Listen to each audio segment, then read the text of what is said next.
લક્ષ્ય ન્યૂઝ, એક નજર, એક લક્ષ્ય. ડભોઈના મોટા હબીપુરા સ્થિત નોબલ ગ્રુપ ઓફ ઇન્સ્ટિટ્યૂટ દર વર્ષની માફક 31મી ડિસેમ્બરના દિવસે પારિવારિક દિવસની ઉજવણી કરવામાં આવી.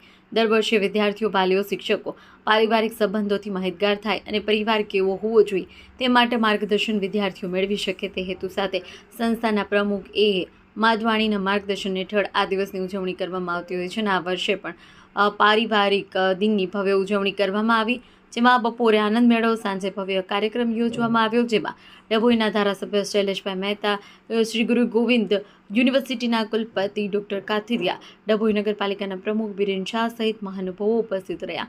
શાળાના બાળકો દ્વારા વિવિધ સાંસ્કૃતિક કાર્યક્રમોના ભાગરૂપે કૃતિઓ રજૂ કરીને તો ઉત્તીર્ણ બાળકોનું મહાનુભાવોના હસ્તે સન્માન કરવામાં આવ્યું. શાળાના આચાર્ય દ્વારા મહાનુભાવોનું સ્વાગત કરવામાં આવ્યું. મોટી સંખ્યામાં વિદ્યાર્થીઓ, વાલીઓ તેમજ શાળાના શિક્ષકો અને મહેમાનો ઉપસ્થિત રહ્યા. રિપોર્ટર આતિશસિંહ ઠાકોર, ડભોઈ.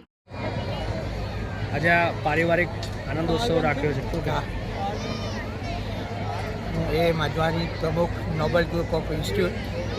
આજ રોજ અમે પારિવારિક આનંદોત્સવનું આયોજન કર્યું છે. નોબલ ગ્રુપ ઓફ ઇન્સ્ટિટ્યૂટ દર વર્ષે 31 ડિસેમ્બરના પારિવારિક દિનની ઉજવણી કરે છે. અત્યારે આપણે જોઈએ છીએ કે આજનો આપણો સમાજ પશ્ચિમી તરફ ધરી રહ્યો છે, ત્યારે પારિવારિક મૂલ્ય જળવાઈ રહે અને પારિવારિક વાતાવરણ ઊભો થાય. કારણ કે આપણે બધા જાણીએ છીએ અને મારું માનવું છે કે જો પરિવાર અને સારા બંને સાથે રહીને કાર્ય કરશે તો જ સમાજમાં આપણે સારા નાગરિક કરી શકશું અને આપણે સમાજને પણ આગળ લાવી શકશું. એના માટે દરેકમાં પારિવારિક વાતાવરણ જળવાય એના માટે અમે દર વર્ષે 31 ડિસેમ્બરના પારિવારિક દિનની ઉજવણી કરીએ છીએ. આજે પારિવારિક દિનના પ્રસંગે શ્રી ગોવિંદ ગુરુ યુનિવર્સિટીના કુલપતિ સાહેબ ડૉક્ટર કાતરિયા સાહેબ તથા વિસ્તારના ધારાસભ્ય શૈલેષભાઈ મહેતા સાહેબ તથા ડભોઈ નગરપાલિકાના પ્રમુખ શ્રી બિરેનભાઈ શાહ ખાસ હાજરી દઈ બાળકો અને વાલીઓને પ્રોત્સાહિત કર્યા હતા. જય હિન્દ, જય ભારત.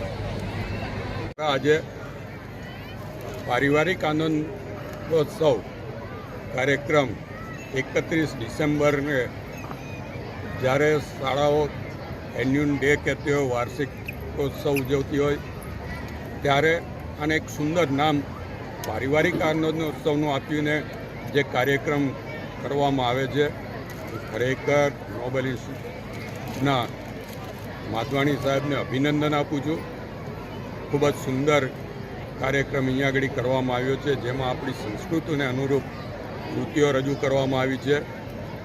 આ વિવિધતામાં એકતા એ જે આપણે કહેવાય છે કે આપણો દેશ અનેક ભાષાઓમાં, અનેક ધર્મોમાં વહેંચાયેલો છે, ત્યારે એને એક કરવા માટે આપણે વિવિધતામાં એકતાની વાત કરતા હોઈએ છીએ. અહીંયા તાદસ્ય નમૂનો એમણે રજૂ કર્યો છે વિવિધતામાં એકતાનો, અને ટૂંક જ સમયમાં ખૂબ સુંદર એજ્યુકેશન ઇન્સ્ટિટ્યૂટ અને હવે એમાં ડિપ્લોમા એન્જિનિયરિંગ, MSW, BSW જેવા કોર્સીસ પણ અહીંયા ચાલુ કરવામાં આવ્યા છે. ત્યારે એમને ખાસ અભિનંદન એટલા માટે કે ડભોઈ અને ડભોઈ તાલુકામાં એજ્યુકેશન માટે લોકોએ છેક વડોદરા શહેર સુધી જવું પડતું હતું, ત્યારે એમને આ જે વેક્યુમ હતું એ વેક્યુમ પૂરવાનું કામ કર્યું અને ટૂંકા ગાળામાં સંસ્થાએ ડભોઈ નગર અને ડભોઈ તાલુકામાં એક આગવું સ્થાન ઊભું કર્યું છે. હું એમને દિલથી અભિનંદન આપું છું અને જ્યાં પણ એમને અમારી જરૂર હશે ત્યારે અમે જોડે છીએ. સાથે સાથે મોટી સંખ્યામાં વિદ્યાર્થીઓ અને એમના વાલીઓ પણ આજે અહીંયા આગળ આવ્યા છે.